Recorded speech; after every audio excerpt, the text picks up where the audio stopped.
Folks, if you're just signing in, we'll give everyone a moment to get settled. Feel free to shout out in the chat where you're joining us from today.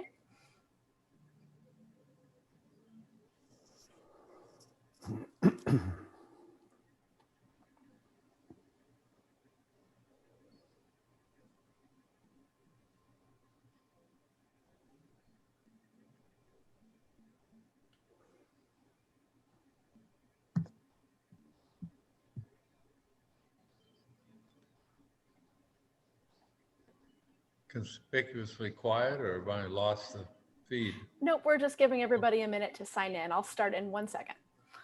No worries. I just hope my dog doesn't bark while I'm in the recording. Wouldn't be the first time, Larry. Larry, is your dog at your feet? All right, I think we can go ahead and get started. Welcome to Preview Week for Willamette, the Pinot Noir auction. The 2019 Willamette Valley wines featured in this tasting series are exclusive small lot bottlings for our wine trade auction. If you don't know about the auction and you'd like to learn more about how to purchase these wines, contact Emily at the WVWA, and I put her email address in the chat. I'd like to take a moment to thank all of our sponsors for their ongoing support. And a very big thank you to our Imperial sponsor, Winebow. And now I'd love to introduce our speakers today.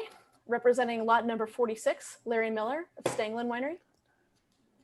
Representing lot number 49, Chris Hermann of 00 Wines.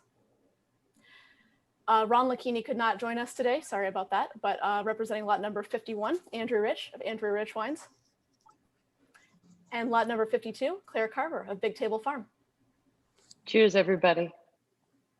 And now I'll kick it off to our host, John Gabelhausen of Alexana. Welcome, everybody. Thank you so much, Julia. Really excited about this panel. We've got some interesting folks on here, and I know they make some fascinating wines. I just wanted to mention the barrel auction is in its 6th year, and it is the leading event to showcase Willamette Valley Pinot Noir while helping support the promotion of this exceptional Oregon wine region. Our auction is actually next week on August 5th. It is a hybrid event following an in-person and virtual bidding. Fundraising goes towards supporting the Willamette Valley Wineries Association's education, marketing, and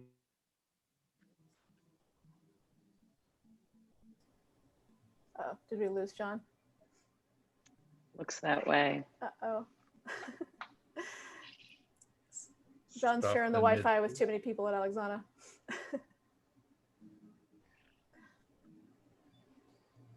Text him and see if he needs to sign out and back in.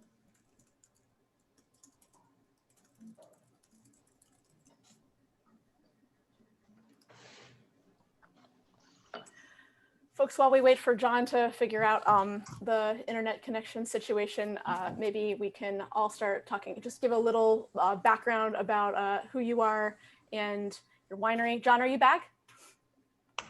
sorry about that. You Yay. know, I'm out in wine country at Alexana Winery, and some things just get kicks off. So Larry, why don't you jump in and tell us about your winery, where you're located, and your 5-case lot? Well, okay, I'll be glad to. I'll say from the beginning, it's been a long, strange trip, to quote a song by the Grateful Dead called Truckin'. This endeavor started with a chance meeting in 1974 of David Lett out in South Salem. I was owner of a little grocery store, and he was hired to come out and walk the property to see if it was suitable for wine grapes. And I asked the owner of the property if I could tag along. So I got to know Dave Lett in 1974, and subsequently in 75, 76, we bought cuttings from him. And my parents, curiously enough, I was relating this story to my mother. They were teachers here in Salem. By the way, I'm a born and raised Salemite, for what that's worth.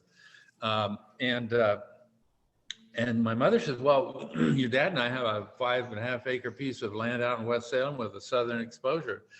And my mind immediately conjured up what David Lett had told me. So we came out and looked at it, and I asked them if I could plant wine grapes on it. And they said, sure, go ahead. So their taxes on bare land went from $250 down to $50, a year, which they were happy all about that. So We finally got the plants planted in 78.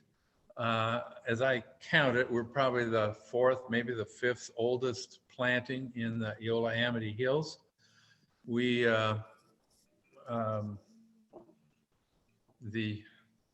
pardon my old brain, it kind of falters occasionally. Now, I think when that was done, there was maybe, I'd be hard pressed to guess there was more than 25 or 30 acres in all of Eola Amity. And now we're whatever, over 3,000, I think. So it's been a long stretch of 43 years that I've seen this industry develop. And I'm actually proud to be a part of it. And, you know, we don't produce a lot of wine here, we're about 2,500 cases. And, but we've gotten some great recognition in open competition in Switzerland and so on. So the winery was not founded until 1991 when we made our first 140 cases. There was 17 years I was holding down a full-time job while, you know, sort of developing the little winery and trying to sell wine.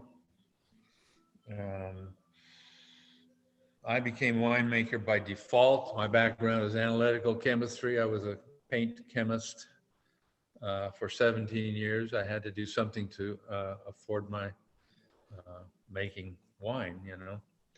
So this auction lot that we put together, and by the way, it was put together with Patrick Bell, who was a winemaker here for 5 years and recently just left Stangeland for other endeavors. He did a very nice job while he was here. And it comes from 2 vineyards. And by the way, we only have 4 acres here. So it's not like we have a lot of different blocks and sections and different things, but we buy from 5 little growers here all in the Eola Hills. Most of them don't have more than 4 acres and or less, you know, 2 to 4 acres is it. So I'm kind of a gathering point for small growers, you know, that they don't want to drive all the way to Portland to sell their grapes or whatever. So the one lot is higher elevation. So on the east side, it's up on Walnut Hill. It's called Golden Hillside Vineyard. And it's not real old, 7 years, probably something like that. It's professionally managed and the owners are retired and they become nice friends of mine. They have just the 2 clones, 828 and 115 up there. And we buy all of that fruit, of course.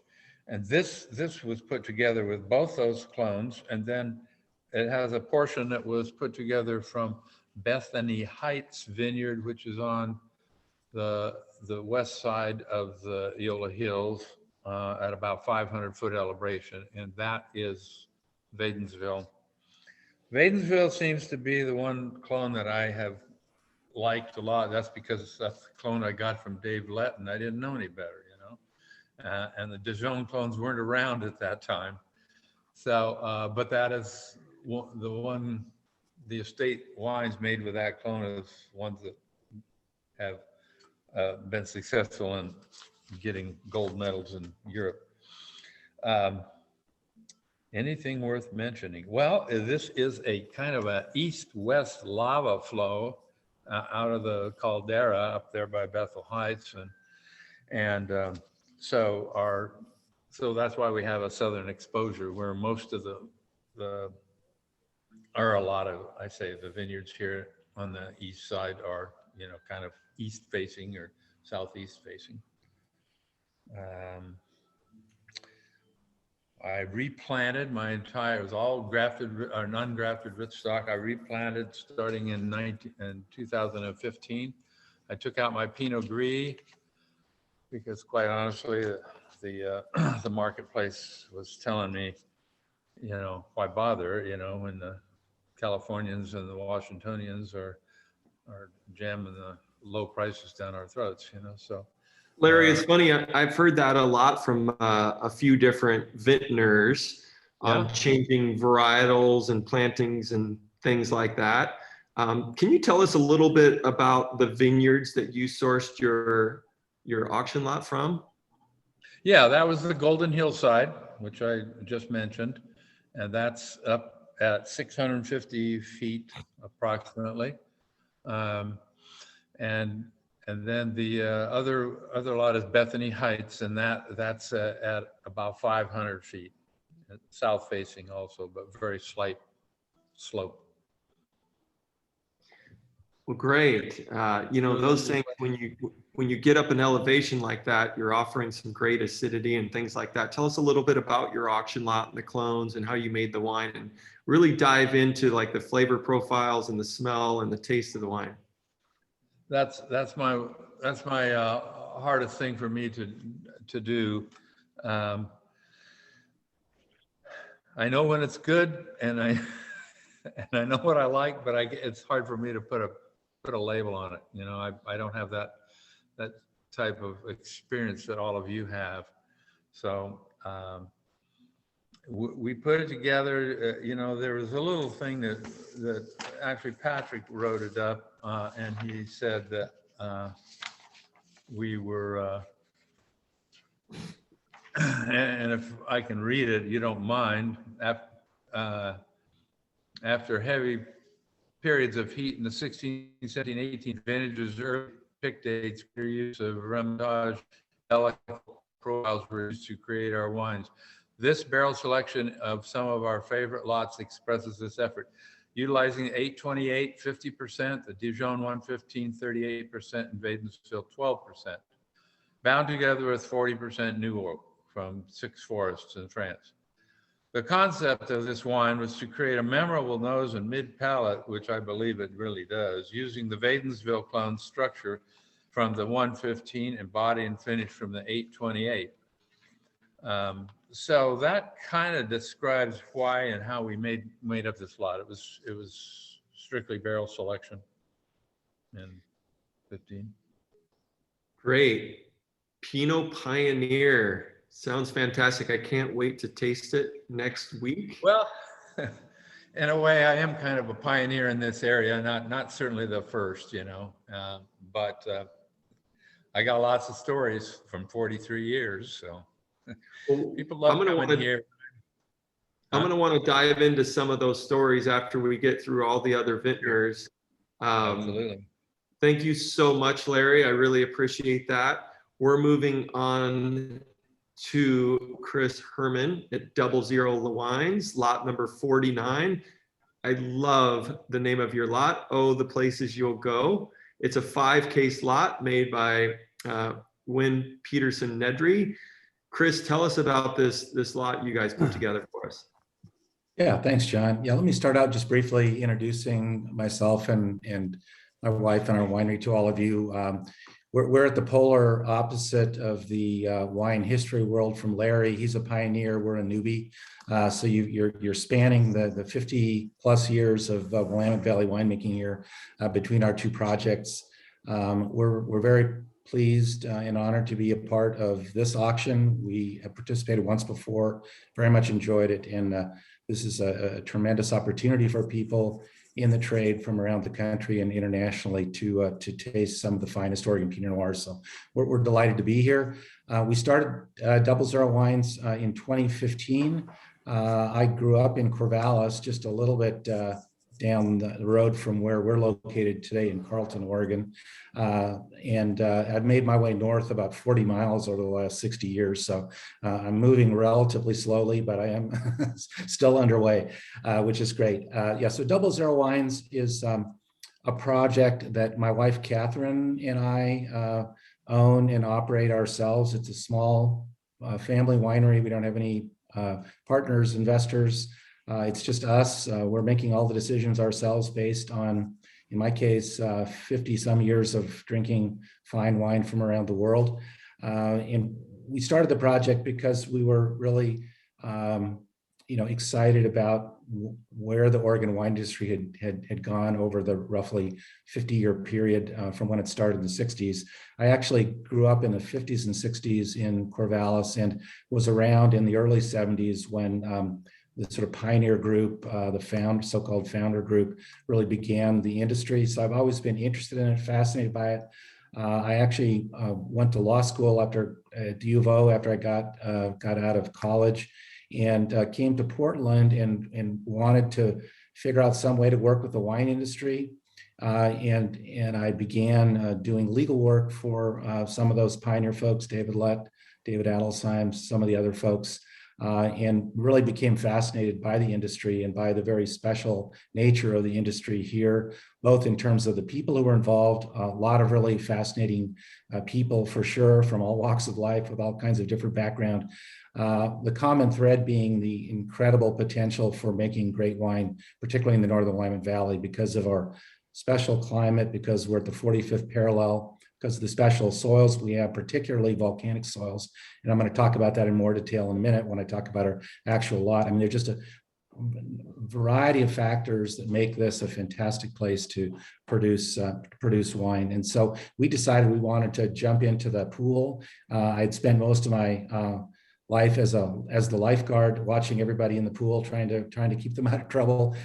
So we decided that we were going to jump in and have the exciting opportunity to make wine in the Willamette Valley. So let me talk a little bit about our auction lot. It's a 2019 Highland Vineyard. The Highland Vineyard is in the McMinnville AVA, so it's in the western part of the Northern Willamette Valley. The vineyard was planted in 1971. The fruit we get is from the original 1971 planting, quarry clone, own rooted. The vines are 50, as I said, were planted in 71, so they're 50 years old. They really look like trees. And that was the genesis of the name of our auction lot that my wife, Catherine, put together. Excuse me, Oh, the Places You Will Go is a title of a Dr. Seuss book. And if you look at these vines, they look like Dr. Seuss cartoon drawings. They're gigantic, they're massive. I mean, they're just, they're incredibly like this big around, and they have all kinds of odd shapes and stick up and go in all kinds of different directions. So it reminded her of that book, and that was the genesis for the name of the lot. These vines are really special in large part because they are so old and they are own rooted.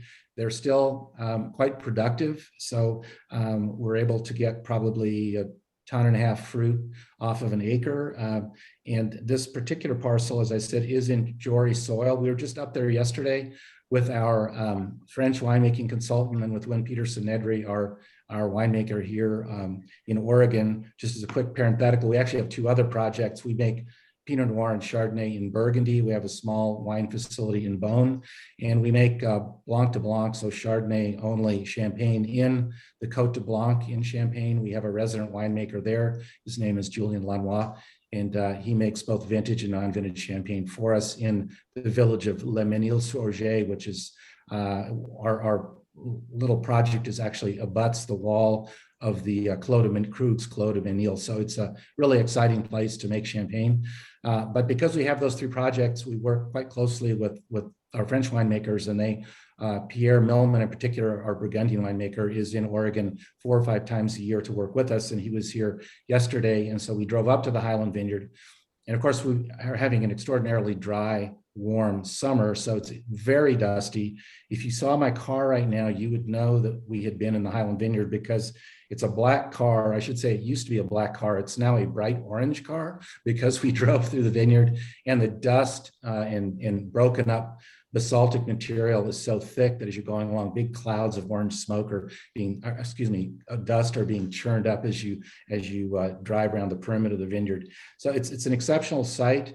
What's really important about it is that it sits sort of, as I said, at the westernmost edge of the valley. It's very close to the Van Duzer corridor, and the Van Duzer corridor plays a tremendous influence on the wineries, particularly down in the McMinnville AVA and the Yola Amity Hills AVA, because on very warm 85, 90 degree days like we've been having recently, you'll get a really strong, cool breeze coming off the Pacific Ocean, which is about 60 or 70 miles to the west, and it channels through the Van Duzer corridor, which is a gap in the Coast Range, which separates the Willamette Valley from the Pacific, and you get this very cold afternoon air. So the Highland Vineyard is always the last one that we pick, depending on the picking season. You might start in mid-September, late September, but we're always picking the Highland late in the year. So it's a site that ripens quite gradually. And so we're getting very, very intense fruit. The way that we make our wine is we snip each individual berry off of the Pinot Noir cluster, and then we take those berries and put them in 500-liter Italian clay amphora, and the berries begin their fermentation as whole berries, so there's no oxygen exposure. So you get a wine that has amazing intensity and depth of fruit flavor from the Pinot Noir. Once the wine has finished fermenting, we take it out, we press it, and then we go and put, this particular lot was aged in a dummy ruby barrel. That's a very special selection of wood that the dummy company uses for this particular barrel, which we love for this Pinot Noir. Highland is, as I said, a very powerful wine because of the age of the vines, because of the soil. The amazing thing about 2019 and what will be so exciting for everyone when you taste these wines is that it was really the coolest year we'd had in quite a while. And somewhat to my surprise, even though we had quite a cool rain showery type harvest, the Pinot Noirs from the 29 vintage have an incredible depth and intensity, which I think you're going to find very exciting when you try them. And it's true of our wine as well. That's fantastic. You know, snipping each individual berry off the cluster, that sounds labor intensive. Hopefully you have a lot of help doing that. It's not just you and your wife and Wen. Well, if it was just Catherine and me, we'd still be doing last year's harvest, I think, at this point. But yeah, no, we're very fortunate. We have a crew of about 10 people that come in and help us every year. And when we bring, and we do this with all of our Pinot Noir, we bring the Pinot Noir in, and it takes 10 people about 5 hours to snip off enough berries to fill one amphora. And we have 10 amphora that we use to ferment our Pinot Noir. And so we'll run through those a couple of times, but it is very labor intensive, John, but we're very excited about that method. As I said, produces wines with incredible aromatics because you're getting the initial fermentation is happening inside the Pinot Noir berry without any oxygen exposure. And so you just get a really pure expression of Pinot Noir. Maybe instead of, next time I see Bucher Vaslin, I'm gonna just tell them instead of selling the Ossolies destemmer, the single or double barrel, that they should start offering people that will just snip the berries off instead of that, because that's an expensive piece of machinery. So Exactly. thank you so much. That's fascinating. Really looking forward to trying your lot. We're gonna move on next to Andrew Rich, lot number 51. Second Chancey 5K lot. Tell us a little bit about your lot. Can I talk a little bit about my background and so on first before I get to the lot? Absolutely. Okay. Go for it. You're in And charge. I want to hear about your name and your lot too. Yes, we'll get there. It's an odd name, but it'll all become clear shortly. Yeah, so I'm kind of between Larry and Chris in the Willamette Valley continuum. I think of myself as part of the third wave, even though that's not a real thing. I started in 1995, moving up here. Prior to that, I had, I had done a program in Beaune in Burgundy, even though I actually had no, I'm gonna just say it for the world now, I had no interest in Pinot Noir whatsoever, sorry. That was a long time ago. What I was really interested in was Rhone varieties. But I went through this program nonetheless, and came back and got a job with Bonnie Doon Vineyard in Santa Cruz. And is everybody there? Okay. Can you guys hear me? Yes. Yeah, we can hear you. Okay, John was looking frozen. Sorry, so I worked at Bonnie Doon, RIP, for about 6 years, moved up here to Portland, and did one harvest at Ponzi Vineyard because I had met the Ponzis. I thought I better figure out what this Pinot Noir thing is all about in a cool climate. That was 94, which was a hot year. So I didn't quite get the full picture at that point. Anyway, I started off in 1995 making both Pinot and Rhone varieties that were sourced from the Columbia Valley in Washington, thinking that it was sort of a shame to ignore a warm climate when we were right next door to it. So had this sort of, it was kind of a dual personality winery. And then in 2002, I became one of the founding wineries at the Carlton Winemaker Studio, where I now get to see Chris and Catherine, and of course, Wynn as well. So it's kind of a small family. And actually, Claire's husband, Brian, was there for a few years making wine for someone. So that was going back to about 15 yeah. years or so, or a dozen years. Anyway, Yeah. one big happy family. So, these days, despite my predilection for Rhone wines, I really am focusing primarily on Pinot. I had a little bit of an epiphany in 2014. I'm not necessarily a proponent of making single vineyard wines. I generally philosophically prefer to blend. And in 2014, I rethought how I was putting my blends together. They had previously been based on stylistic choices, I would say. And beginning with 2014, I wanted to do more of an exploration of our different soil types. So that's when I launched what I familiarly call the elements, blending vineyards grown exclusively on either volcanic soil or marine sedimentary soil.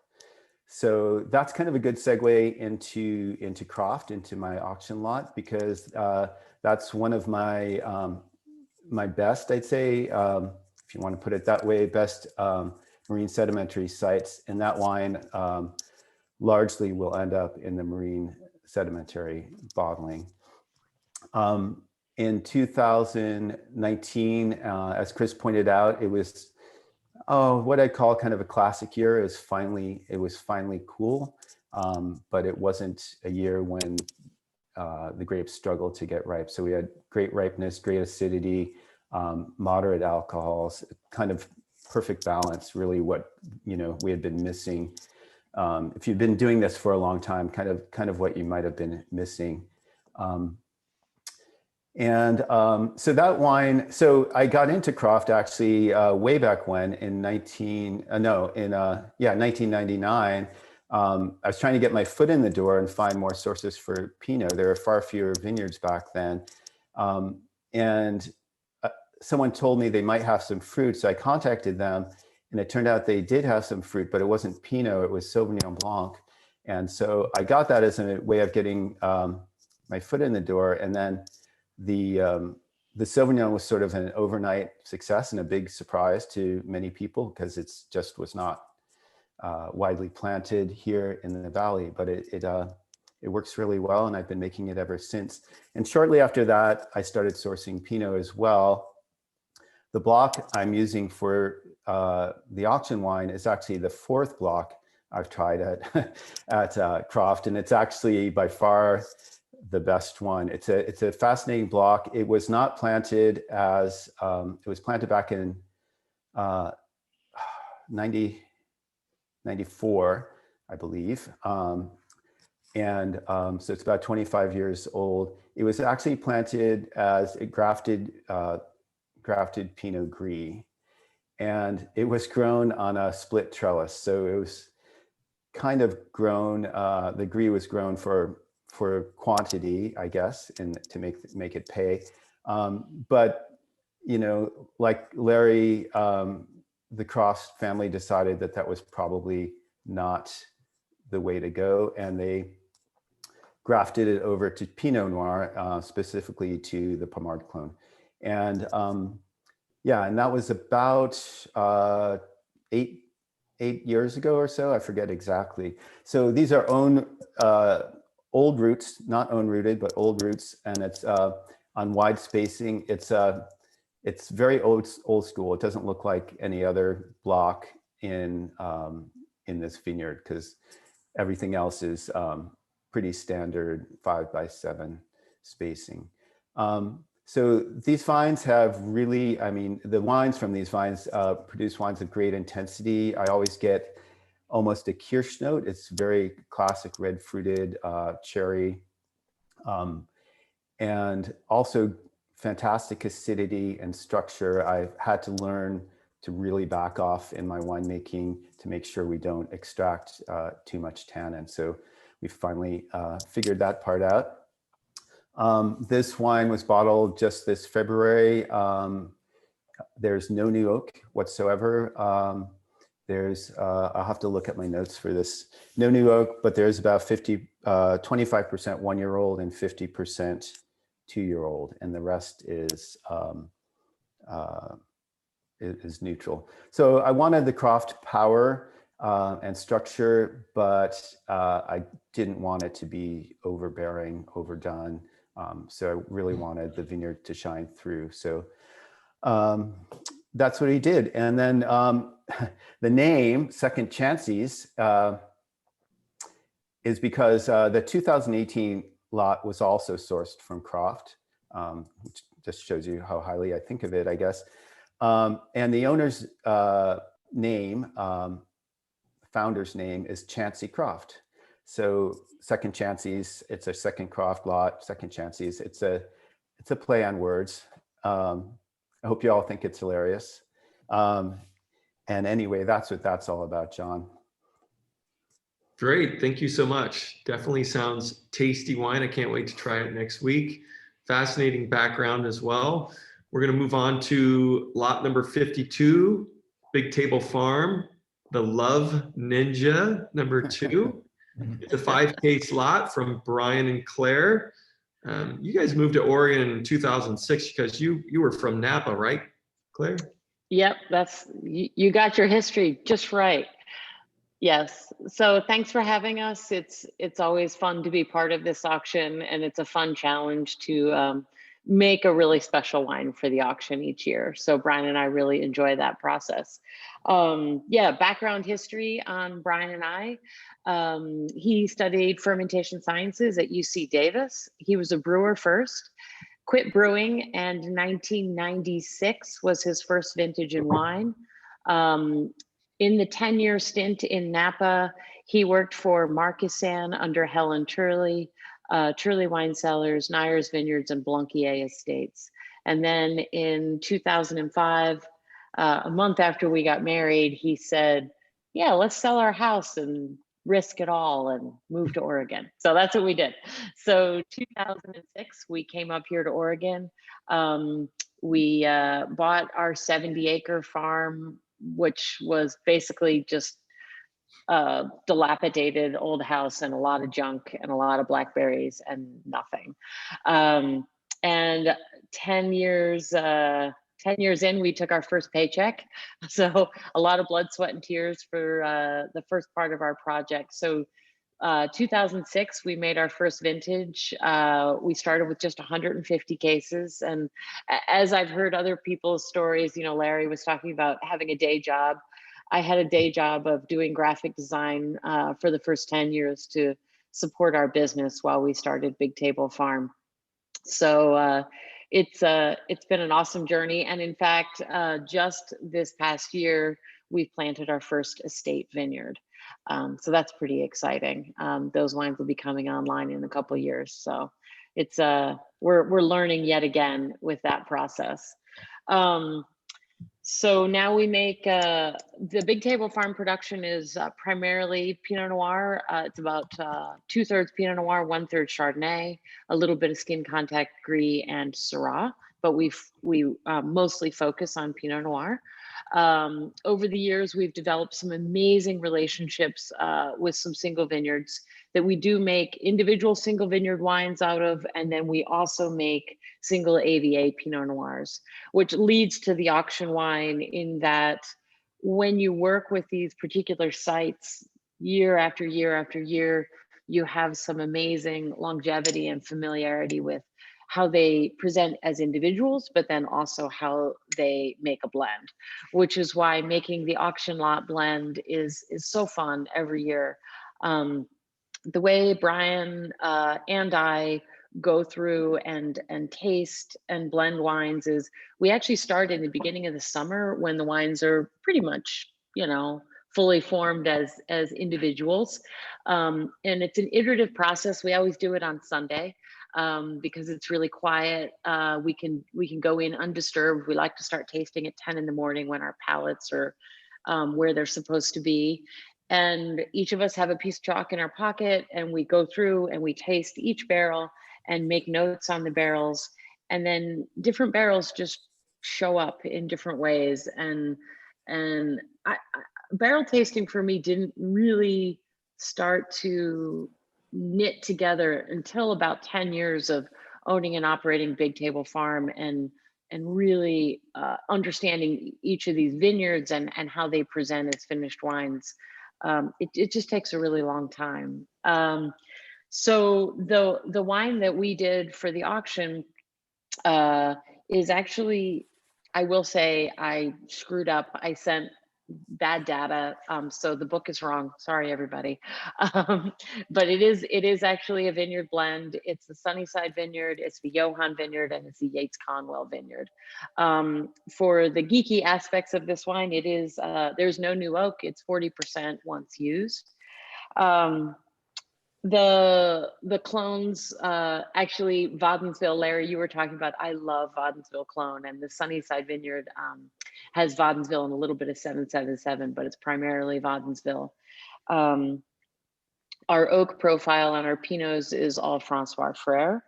And there was some conversation earlier about the snipping of the berries and the closed berry fermentation, which I found to be super interesting when you were talking about it, Chris, because what you're talking about, right, is carbonic that happens as a result of taking the stems off your berries. And I was like, oh God, I really need to taste those wines, because our wines are similar yet very different in that we don't own a destemmer, but we also don't use scissors. So our wines are 100% whole cluster, and a natural byproduct of whole cluster fermentation is carbonic maceration, because that whole cluster, those stems make sort of a mat on your fermentation. So when you stomp on your grapes or do whatever you do to break through the cap, you know, those berries are going to stay whole. So you're going to get some natural carbonic. So it's really interesting in that these two wines have this similar vein of the carbonic, yet we're using 100% whole cluster. So I'm sure they're very, very different wines. To talk about the wine and the aromatics, whole cluster, you know, usually gives you a natural, what I like to call Christmas spice. I would say this particular wine is giving me a lot more of, you know, more of an Italian spice than the warm Christmas spice. I get a lot of the, you know, again, as Andrew said, the classic fruit notes and cherry notes, and that's partially just the vintage. The 19s are gorgeous, gorgeous balanced wines. They're very low alcohol. Most of ours are in the 13s. Some of them go down into the 12s. This one is 13.1, I believe. I'll double check that. The 19 vintage, because it was cool, gave us this beautiful long ripening. I mean, we let those 19s go and go and go. We did get a mid harvest or early harvest, light rains, which was great. They kind of backed things down a little bit, and then we just let things hang. I think when you get that really long hang time in Oregon, as long as you have the ripeness, you get complex tannins, which you definitely have in these beautiful 19s. These wines are absolutely cellar worthy. I did a library pour for our seeded tasting this summer, and I brought out a 15. And I really feel like the 19s are going to track and cellar very similar to the 15s, at least for our wines. Super, super excited about how this particular wine is going to evolve. I love the Sunnyside Vineyard. I love Lucy, and the Johann Vineyard is a special vineyard. We've been getting that one since 2007. It's all biodynamically farmed. Oh, and I should say all of our wines are natural ferment. So we don't add any yeast. So it's all wild yeast. And we also don't fine or filter any of our wines. So not a lot of intervention in the winemaking, also making wines that are very cellar worthy over the long term. Thank you so much. Can you tell us a little bit about the name of your lot? Oh, the Love Ninja? Yeah, that's great. Oh God. Okay, so this story happened with my auction lot buyer 4 years ago, and we were at a pre-auction dinner at the farm. And the farm is where Brian and I live, and it is a working farm, and I do all the farming, and I raise cattle and work with draft horses and bees and goats and you name it. Follow me on Instagram, you'll see all the things. But anyway, so we have a working farm, and so it's really wonderful to feed people from our farm at the table. So we're having one of these raucous dinner parties, and I was telling a story of how Brian wooed me when we were early dating, and my auction lot person said, "Oh my God, he's the Love Ninja." So honestly, it just like stuck, and we just had to call the next year's auction wine the Love Ninja, and it was such a funny name. It just kept going, and we started a hashtag Love Ninja. And Vincent, if you're listening, this one's for you. So anyway, it's That's just a great. goofy name that came out of a dinner party, and it was funny, and it is actually a pretty funny description of Brian, because those of you who know him, he's not overt like I am. He's a little more subtle. So the Love Ninja definitely suits him, and honestly suits his winemaking style as well. He'll sneak up on you. Watch out. That's great. I love it. Listen, I want to mention, which I have been in all of these panels, that we're really proud as of July 16th. The Willamette Valley received formal recognition and protection by the European Union through Protected Geographical Indication, which is PGI status approval. Listen, this is a major breakthrough in global brand awareness and a milestone for the Valley's many hardworking wine growers and winemakers.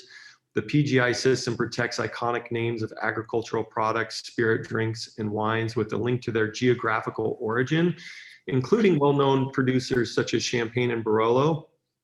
There's only been 2 American wine regions, Napa Valley and now Willamette Valley, that has this distinction. Super proud, and a big thank you to Harry Peterson Nedry for really championing that for the Valley. We couldn't be happier about this. With that being said, a lot of you talked about the 2019 vintage. I'd like to dive a little more into that. It was warm, but yet cool, and there was a lot of rains in the end of the year. The Willamette Valley as a whole, for those of you that don't know, is fairly large. There's 3.5 million acres, 60 miles at its widest point, 150 miles long. There's lots of diversity within that region. For me, in the Dundee Hills, it was definitely cooler conditions. There was a lot of spotty rain towards harvest time. For the wines that I've been trying are really approachable but bright acidity. I personally think that, it kind of is reminiscent of the 07 and particularly the 13 vintage, more of a classic vintage, I think, for Oregon. More of dried flowers, and this wine's going to have the ageability. So for those of you listening in, these barrel auction lots, these are going to be able to cellar and be marathon runners, not sprinters. And you can lay down for the years to come, and they're really going to develop in the bottle. So Larry, let's start with you. Do you want to kind of talk about the 2019 vintage for you? Anything that stood out to you going through that year?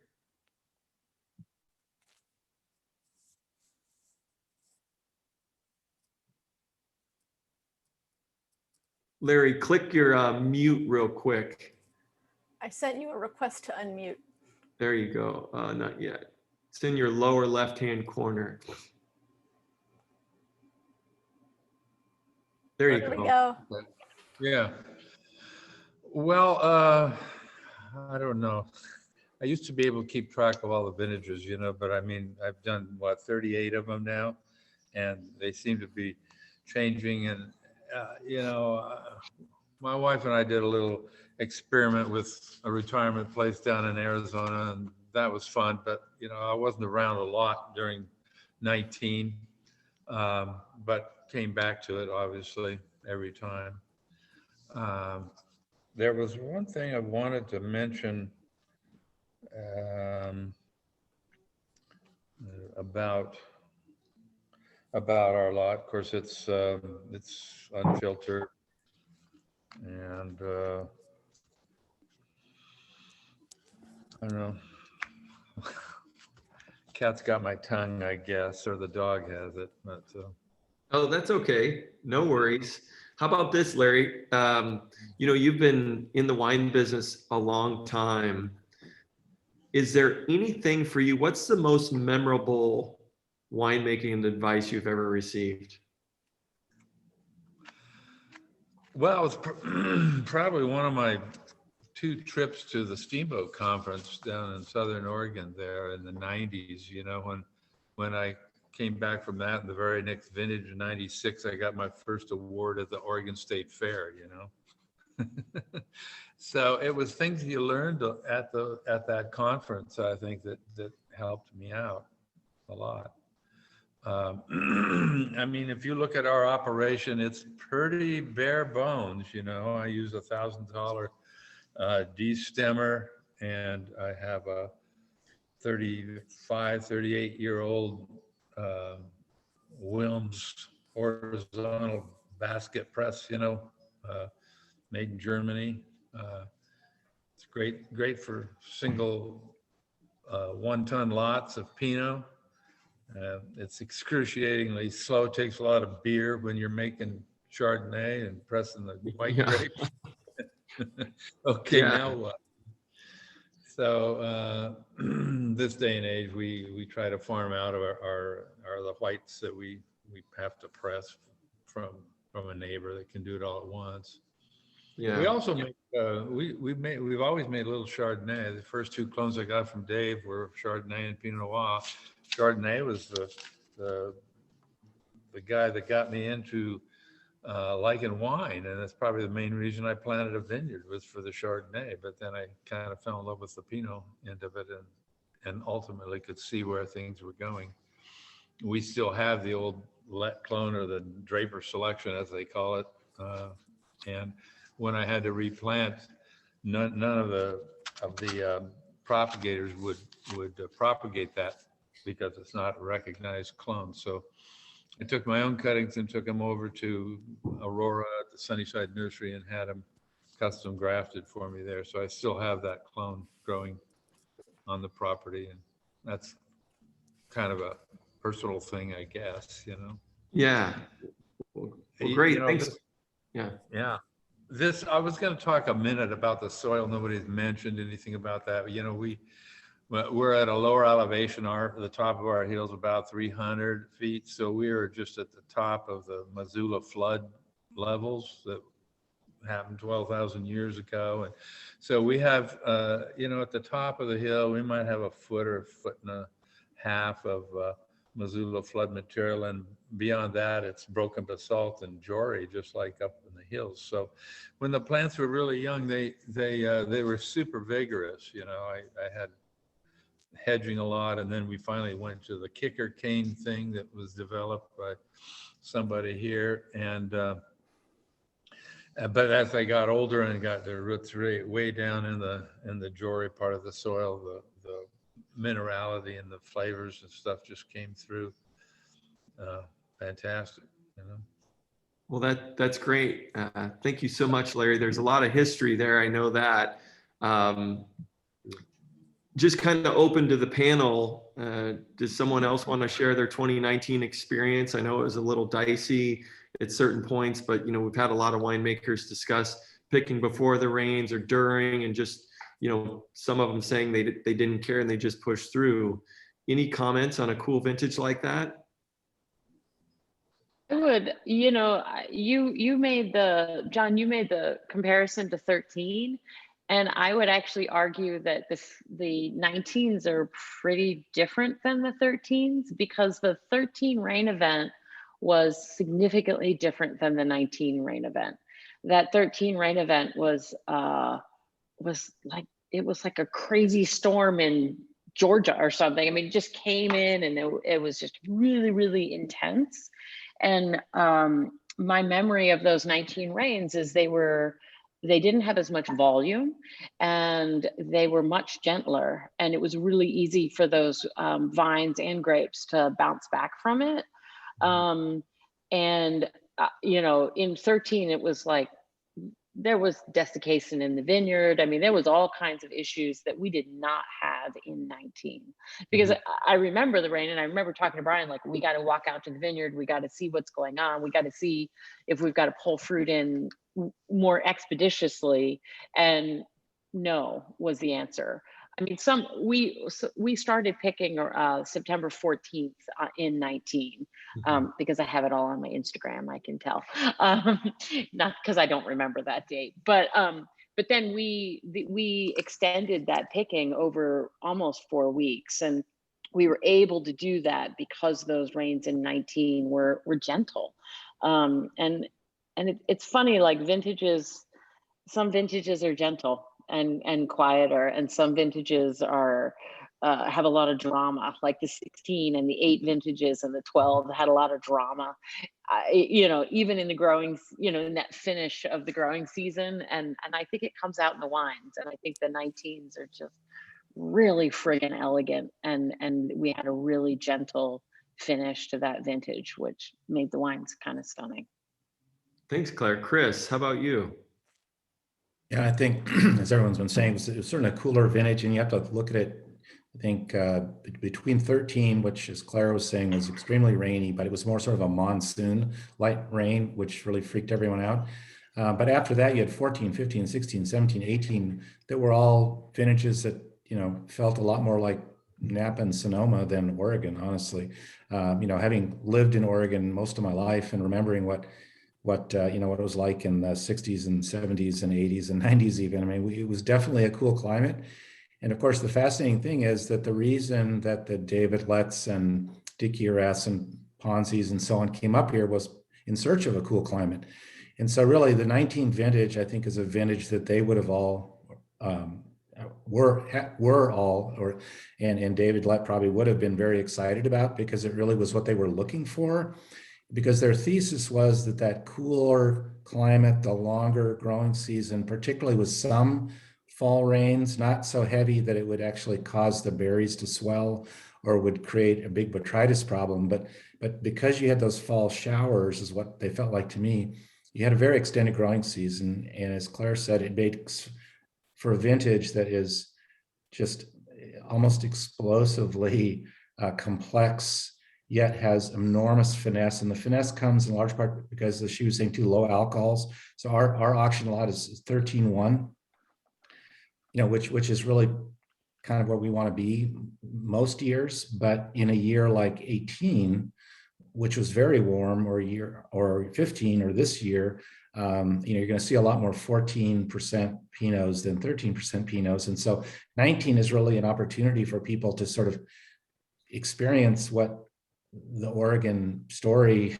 has been about for many, many decades. And it's started to take a little bit of a turn as we've had this succession of very warm years. So I think it'll be exciting for people to contrast the 19s with those 14, 15, 16, 17, 18 wines, and really enjoy the extent to which the purity of the Pinot flavors and aromatics come through because of the lower alcohols. And I think we you know, my concern about 19 was we, as I said, we started a project in 2014, but you know, we'd actually only made our wine ourselves in quite warm years. And so when 19 rolled around, we looked at the sort of gathering clouds and some rain in September, and just hadn't had an experience making wine in that kind of a setting. So we just didn't know how it's going to turn out. And we've been thrilled to see that these wines have a concentration and a power. The red wines in particular, we make mostly Chardonnay. We make probably 75% Chardonnay, 25% Pinot. And I have been very pleasantly surprised that the Pinots are actually, for us, much more concentrated and dense and powerful than the Chardonnays in that vintage. And I think it's because of the long growing season. And it was relatively warm in the summer. So, I mean, the fruit got ripe. It wasn't that it was a cold summer and then we had rain. It was a warm summer. We had very nice ripe fruit. And then, as Clare said, the rains really just kind of kept the vines fresh. There was absolutely no stress on any of the vines.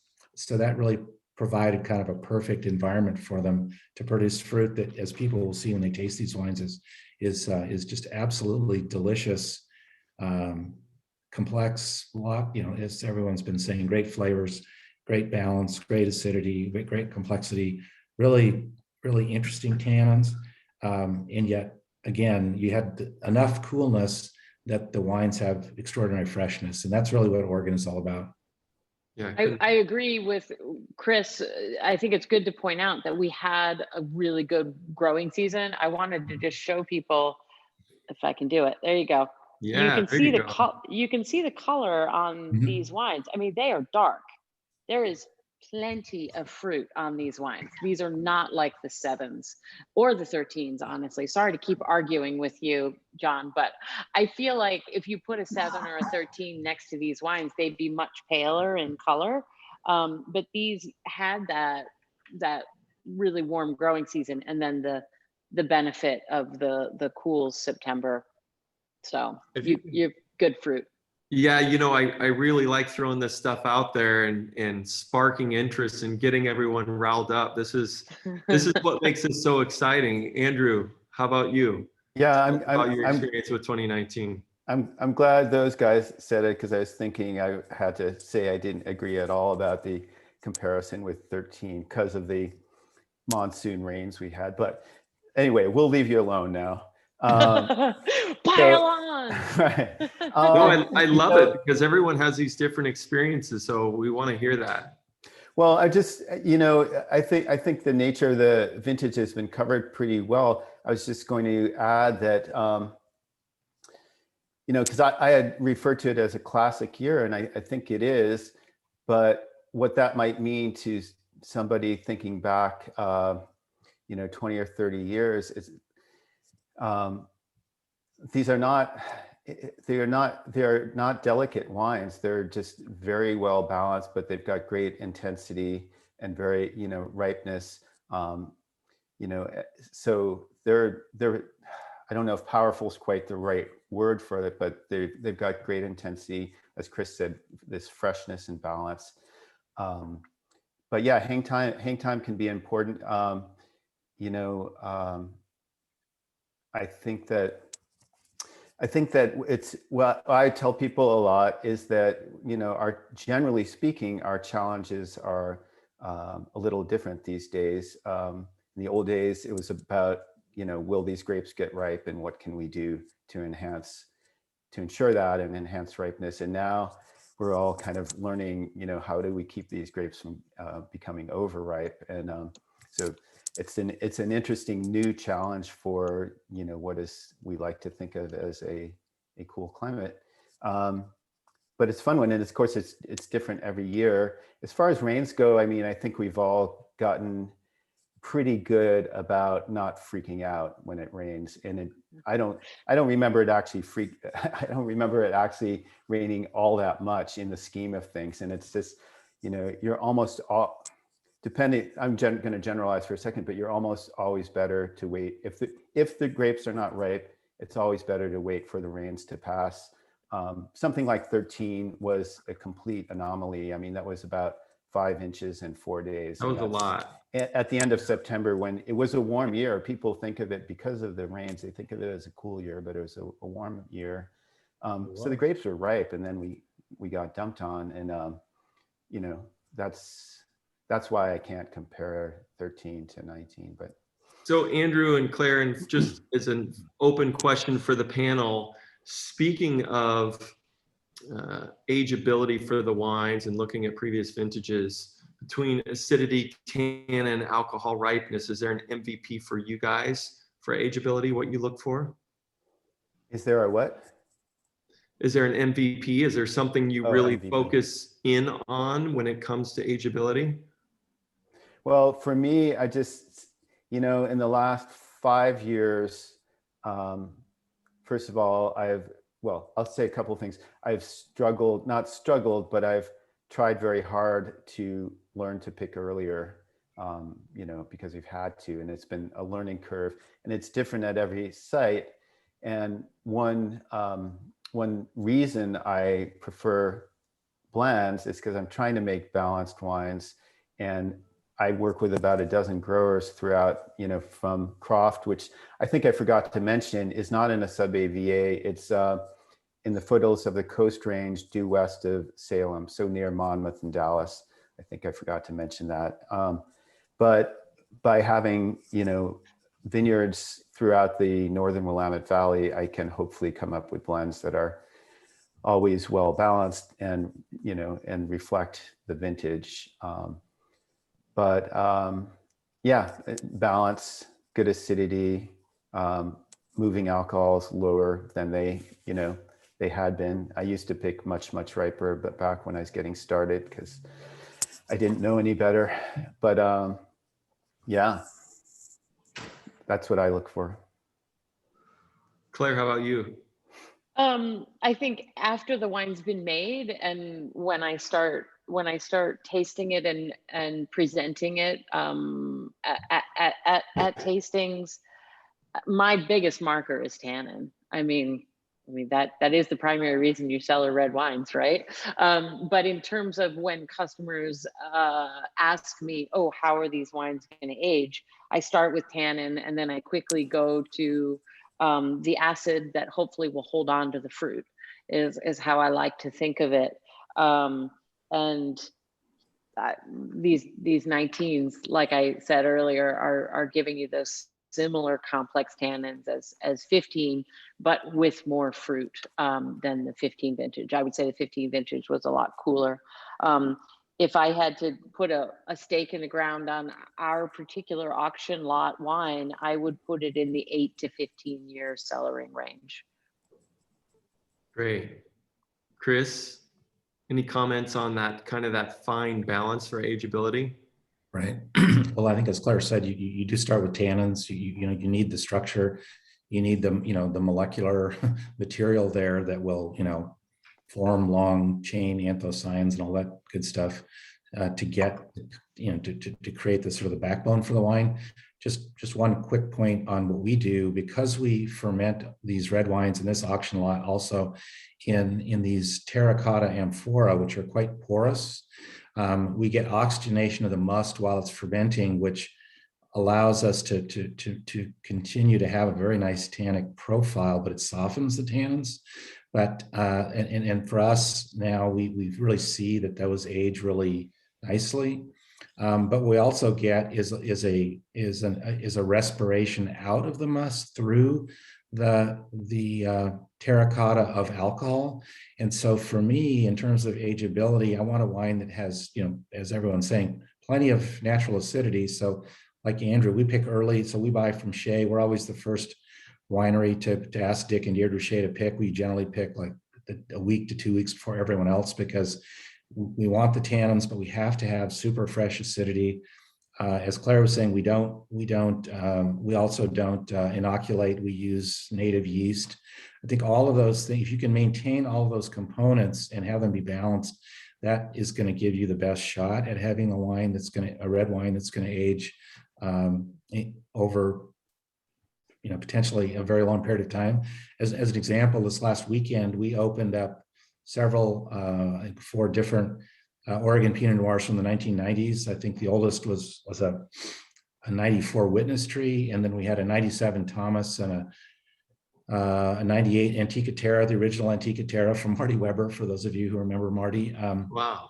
And then we had a 99 Evesham Wood, Seven Springs. We get fruit from Seven Springs, so it's particularly interesting to me to see how Russ Rainey's had made that beautiful wine, and they all aged they're very different vintages, but each one of them, probably for different reasons, had really aged wonderfully. So when people ask generally, do Oregon Pinot or do Willamette Valley Pinot Noirs age well, I generally will try to pop a wine like that for someone to give them sort of proof positive. But I think it's pretty clear, whether it's warm years, 97 was a terribly rainy year, and yet that 97 Thomas was a wine of enormous finesse and elegance. So, they're going to age differently, but whether it's warm years or cool rainy years, we know that Northern Willamette Valley Pinot Noir definitely can age 20 years. And I would say this Highland, this auction wine of ours, because there's so much power in that own-rooted, quarry clone fruit that's come out of those incredible Jory soils, it's a wine that will age. It's really going to be a function of your palate. I mean, it will age for 20, 30 years at least, and probably longer. The question is, do you like to drink wines that have aged for 20 or 30 years? And I think the great thing about Oregon is that we now know, because of the beautiful natural acidity, that whether it's a Pinot Noir or a Chardonnay, these wines will easily age 30 or 40 years, assuming that's something that you're interested in. And when I go back and taste wines Oregon wines I started buying in the late 70s, and since then, I don't think I can't remember a single Oregon wine that I've tasted, if it was cellared properly, that hasn't aged really beautifully. So I think we've got an amazing platform here in the Willamette Valley to produce wines that you can drink young and that also will age remarkably well. Thank you for that, Larry. Any final comments? Well, I didn't have anything to compare it to. I didn't grow up in a household where there was alcohol used at all.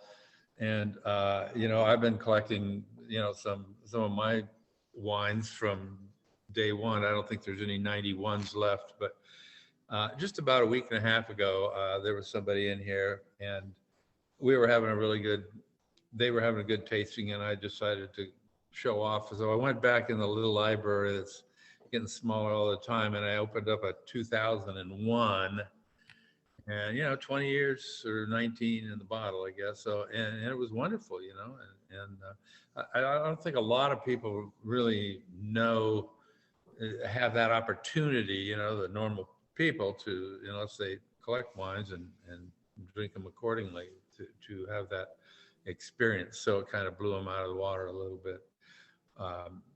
But I also would add that let's see, what was I going to add now? I don't know. I'm sorry, folks.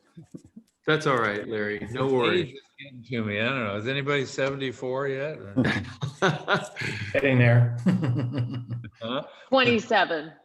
27. Yeah. I don't know. I looked around when I turned 71 or something, or 70, and I looked over my shoulder and I says, how the hell did that happen? I think there's a quote from some rock star that if they'd known they were going to live that long, they would have taken better care of their teeth and done something else. And their liver, maybe? Yeah. Enjoyed more ladies, let's put it that way. That was the other half of that quote. Whoa, with that being said, I think we're gonna... Don says it's time to wrap it up. Yeah, we are going to wrap it up. Thank you so much for everyone that joined. Next week, we're going to be looking forward to seeing you in person or virtually August 5th for the Willamette Valley Pinot Noir auction. And to all of you, thank you so much. I love the banter. I love hearing the stories back from the 70s, 80s, and 90s. You guys are rock stars. I'm really excited to try all your wines next week. A big thank you to Julia Burke for setting all this up. Julia, do you want to take it away from here? Yes, thank you so much, John, for being such an awesome moderator today and leading 3 sessions. Panelists, thank you so much for your time, and thank you for sharing these beautiful wines and all of your stories with us. This has been so much fun. And folks, we'll see you either virtually or in person August 5th if you're joining us there. And otherwise, we'll see you on the rest of Preview Week. We're going all week. So thanks, everybody. Cheers. Thank you. August. Bye. Thanks.